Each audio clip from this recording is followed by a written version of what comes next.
three more names that are not on the slide, but Mindy Kitei, Kitei. I'm sorry, I don't know if I got that even close. Kitei, okay, Kitei.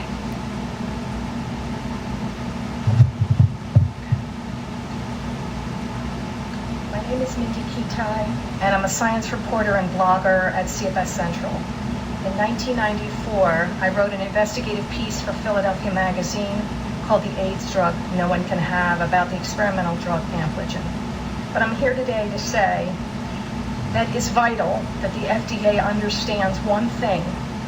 Much of the data on this disease is useless because CDC, and before that the NIH, have not been studying patients with ME.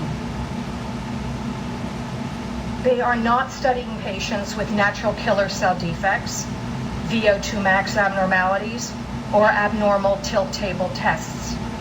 They are not studying patients who meet the Canadian consensus criteria for the disease or the international consensus criteria. While the different definitions can get incredibly confusing, you need to know one thing.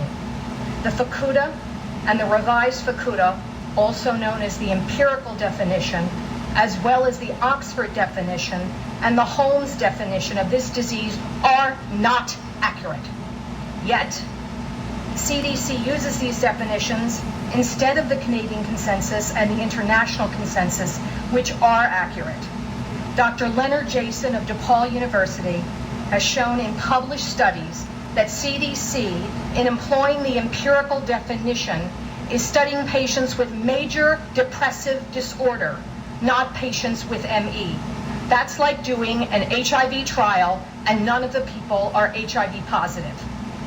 As a result of studying the wrong cohort, doctors are misinformed. Dr. Lisa Corbin said recently that she tells her patients that, quote, Monday is for mending, Tuesday is for ironing, unquote. I found her advice to be, in a word, clueless, but typical of the help ME patients receive. Imagine giving this hokey advice to patients with HIV or MS. ME patients want and need treatment, not patronizing bromides. 5 of the patients I interviewed in 1994 for the article on Ampligen have died. 1 of them a good friend of mine, 3 of them in their 40s and 50s. Do you really think that these patients would be alive today if only they had done their mending on Monday? Thank you. Thank you.